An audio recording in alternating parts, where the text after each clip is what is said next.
Chris Watkin, back again with Gemma Noonan, who is the Development Director for Gigg's Gigg's Group. Thanks for joining me today, Gemma. The question I want to ask you is, women in a state agency. Talk to me.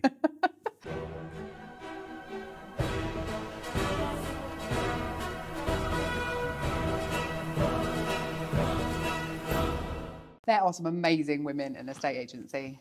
I think generally women in any career that I've had, any industry that I've worked as part of, generally have less confidence than men. And I think people talk about imposter syndrome, and I see that. I see that in myself, and I see that with most of the women that I work with. Don't men suffer from imposter syndrome? I'm sure they probably do. Yeah, absolutely. I think it's fair to say, there's that thing, and I don't know whether there's any research behind this, but if there's a job description and an advertisement, men are more likely to apply for it, and they're more likely to say they tick all 10 boxes. A woman's less likely to apply for it if she thinks maybe she ticks 5 or 6. Yeah, or maybe even 9. Yeah. I haven't got the last one, so I won't. Yeah. I mean, I will just say for the record, would I ask the same question if a man was sat there? No, I wouldn't. Are you offended in any way by me asking that question? No, I'm not. Do you know what? Should I ask it in a different way? Not for me, you don't need to. But we're all different. Okay.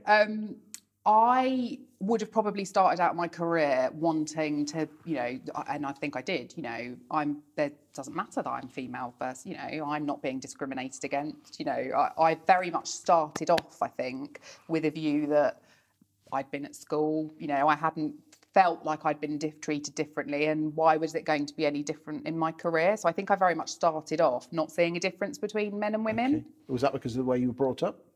Possibly, yeah, possibly. Yes, probably actually, because my mum was a very strong, funnily enough, was an estate agent. And, she had a massively strong work ethic, and I think I saw her being a strong woman. Do you think women make, and I'm making a very generalised statement here, do you think women make better estate agents? And if so, what do they bring to the party? I think they make better Gigg's estate agents in the sense that what we're looking for is someone who's got emotional intelligence and can build relationships.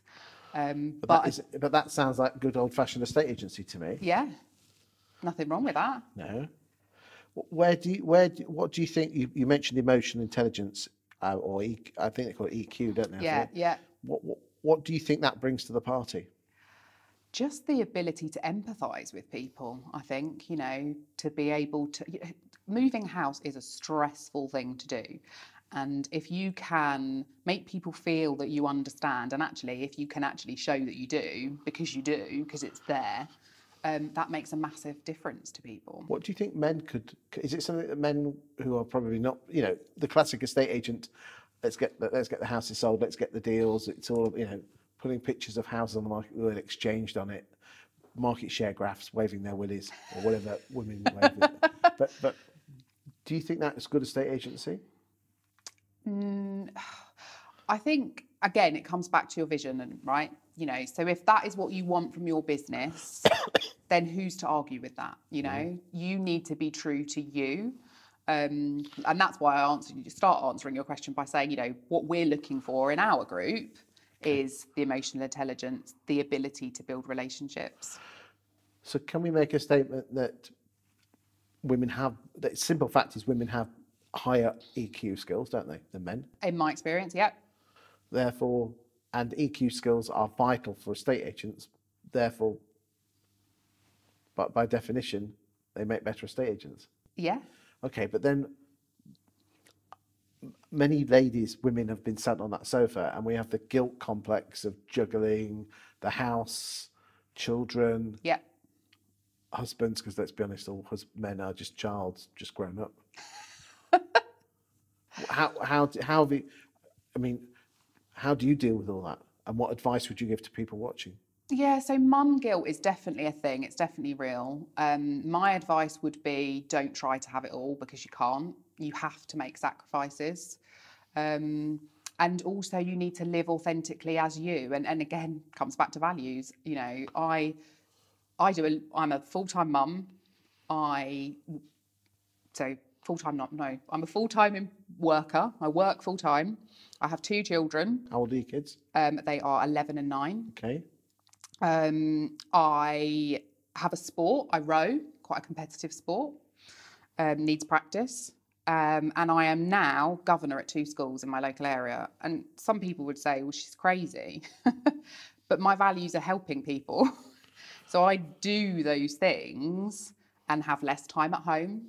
Maybe, you know, I certainly am not at home with my kids, you know, after school. But that's, you know, that is in line with my values. I help the people that I work with, and I like to be out helping in the community. But don't you have any guilt? The fact is that you should be at home with your kids, or should you be at home with your kids? Yeah, I do absolutely feel guilty. And, you know, I'll go through periods where I'll think, right, I'm not doing anything this weekend. What are we going to do, kids? You know, or I'll rush home from rowing to make pancakes to make up for the fact that I wasn't there when they woke up this morning. Do you think that they're feeling that loss? Because I remember as a child, you didn't think that way. My father exactly. was. Yeah. I never saw my father as a child. And it's, you know, I think there's a massive double standard in the world that says, you know, that's not an issue. And yet, if I work full time, there are probably people out there looking at me saying she's not as good a mum as she could be. Well, there's plenty of parents that will spend time with their kids, but all they do is throw them an iPad and they go on with that. And I went back after I had my first child. I went back to work after 5 months. And there was a part of me that felt like an awful mum doing that. But I could also see other mums who'd had kids at the same time as me doing exactly that. You know, they were talking about what was on this morning and all the rest of it. And, you know, we all make choices. I like to think that when I'm with my kids, I'm there and I'm present. What advice would you give to men watching this whose other half is wanting to be career driven? What can they do to help? I think men have got to see parenting as a job that requires both parents. Team sport. Absolutely, yeah, great way, yeah, team sport. My husband is self-employed. He takes the kids to school every morning, which means that I don't need to be there if I'm starting meetings at 8 o'clock in the morning, which is amazing. You know, I have a support network. My mum is very present in my kids' lives. My husband can, you know, between us, we make it work. And in my opinion, in 2022, that's how it should be.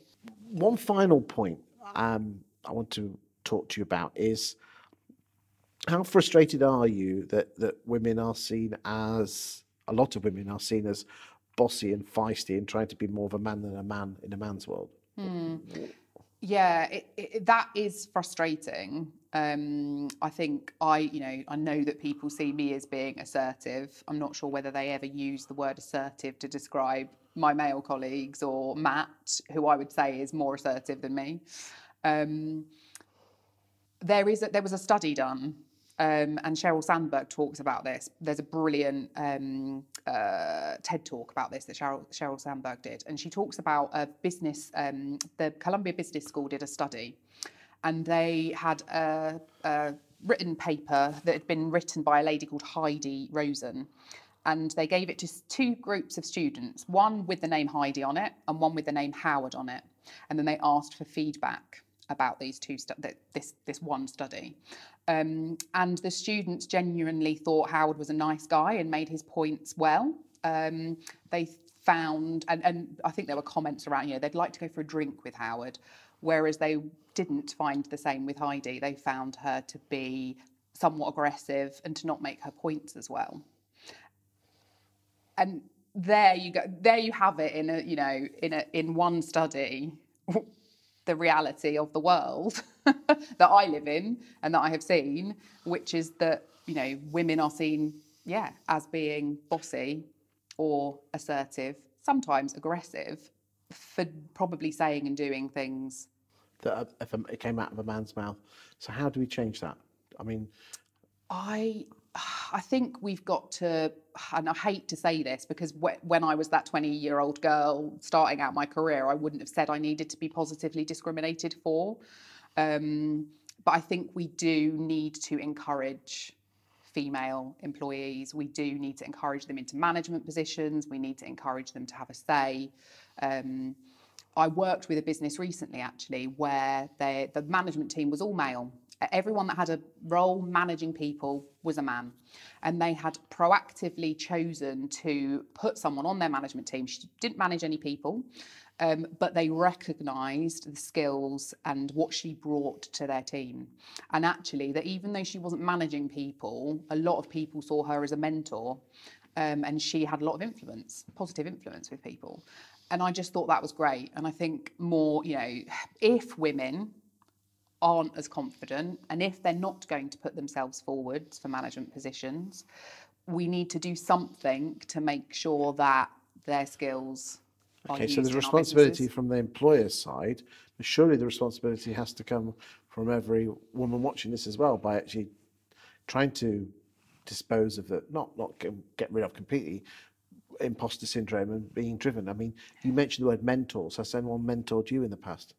Yeah, I've never had formal mentoring, I wouldn't say, but I've had lots of strong female role models in my career that I've benefited from, for sure. So I've, HR directors who are I mean, that's the thing. I come from HR, which is typically female driven. And so I've worked for HR directors. I work with the lady that taught me to become an executive coach. She's amazing, and I see people with brilliant skills who are females, and they're leading their own businesses or they're leading teams, and I know I can do it, or I knew I could do it. People think I'm very confident. I'm one of those people where people think I'm very confident, and I'm not. But there's kind of one of my values is achieve. I've always wanted to achieve things in my career and my personal life. In order to do that, I accept I have to go out of my comfort zone in order to do things. And I'm very lucky that I've been pushed out of my comfort zone by some people. It just so happens Matt now does that with me as well. So I've always had people around me. And so, yeah, I would say if you've got a woman in your team that could be doing more, encourage her to go out of her comfort zone, encourage her to do things that maybe she doesn't realise she can do, because all she needs is to do it to prove to herself that she can. Thank you for your time today.